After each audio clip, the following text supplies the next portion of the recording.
دبیجن د باجارێکی د زلامێکی پر فقیر هەبوو. ڕەبەن و ji ber feqîrî û neçariyê nizanibû wê çi bike. Tu kesî nedixwast wî bi her du çavan bibîne û li ser riyan rastî wî bê. Lewra hingî tehma feqîriyê tehl bû, tu kesî nedixwast dengê wî seh bike û ne jî dixwastin di civata wî de rûnin. Deriyê mala ji xeynî vîyê feqîr ji hemû kesî re vekirî bûn. Avê çem û kaniyan ji xeynî wî ji hemû kesî re diherikîn.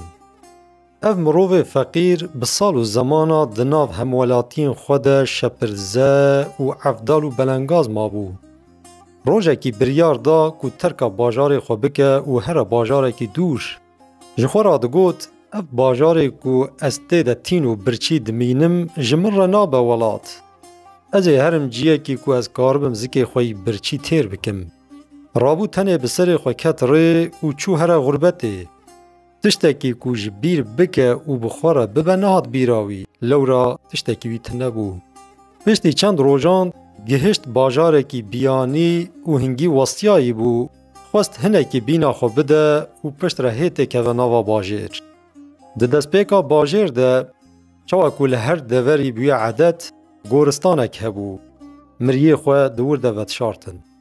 Ji bona çi kesê here nav bajêr û derê, ji wan re dea bike û li ser rihê wan Fatîha bixwînin. Vî mirovê feqîr, rojekî di nav wê goristanê de ji xwe re ker û bêdeng bêna xwe da. Dema bi xwe ve hat, çavê wî ji hev vebûn, bala xwedayê ku wa li ser kêla ber serê miryekî hatiye nivisandin. Ev mirî bazirgan bû. Temenê wî gihişt bû 7 salan û mir. Li ser kêla berserê yekî din hatibû nivisandin, ev mirî mirovekî dewlemend bû. Temenê wî gihişt 5 sala, jiyana xwe ji dest da. Li ser kêla berserê yekî din nivisandî bû, ev mirî xwendevanekî binav û deng bû. Temenê wî gihişt 8 sala, çû ber rehma xwe da. Li ser yekî din nivisandî bû, ev mirî şivanê kar û berxa bû. Temenê wî gihişt 3 sala û mir. Li ser yekî evê ha cotkar bû. Temenê wî gihişt 6 sala û mir. Dema vî feqîrê ev nivîsê li ser kevirê berserê miryan bi vî awayî dît, ji xwe re şaşma.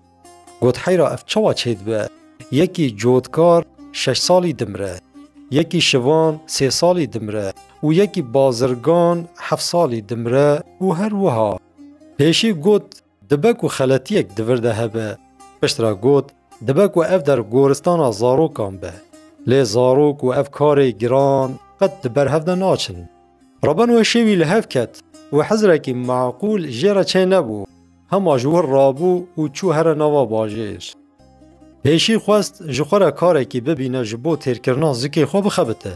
Ji dûr ve hêtûnek dît, ciyê ku nan tê de dipêjin û rast berê xwe da wir. Nanpêj derket hêmberî wî got keremke bira te xêr e, ji te re çi lazim e? Got ez dixwazim bixebitim, karê vala li bawe heye yan na? Nanpêj got belê, karê vala hene, hema were û bêje ya Allah dest pê bike. Kêfa feqîr pir hat. Got mala te ava, lê beriya ez bixebitim, pirsgirêkek di serê min de heye, ez dixwazim wê çareser bikim. Nanpêj got kaş min re bêje, Xwedê hez ke ez ê alîkariya te bikim. Feqîr got di destpêka bajêr de goristanek hebû.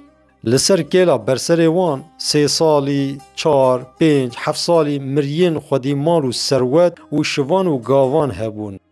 Gelo ewan di wî temenî da ew kar çawa pêk anîne û kengê mirine?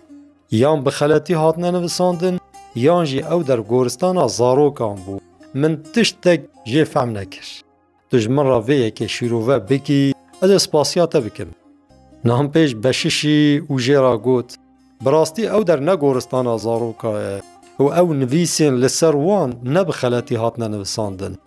Di nav me de edetekî kevnar e, çi qaz yek ji me dimre, di jiyana wî de çend rojên xweş derbas bûbe, em li ser kêla berserê wî hewqa salan dinivîsînin. Ew 7 salî be jî eger 4 sal xweşî dîtibe, em temenê wî 4 sal dinivîsînin. 5 sal xweşî dîtibe, em 5 dinivîsînin. Bi vî rengî em miryê xwe vetşêrin. وی فقیری گوت من ویگا باش فهم کرد و داخوازیه که مشتهیه. نام پیش گو سر چاوا کرم که بیجه. فقیر گوت اگر دوی باجاری ده اجل من هات و از بریات مرم لسر کلا برسر منجی بنفسینه بیجه اف فقیر عبدال و بلنگاز هی دزک دیا خود مریب و حتی ایرو دوی قبره ده هات و شارتن.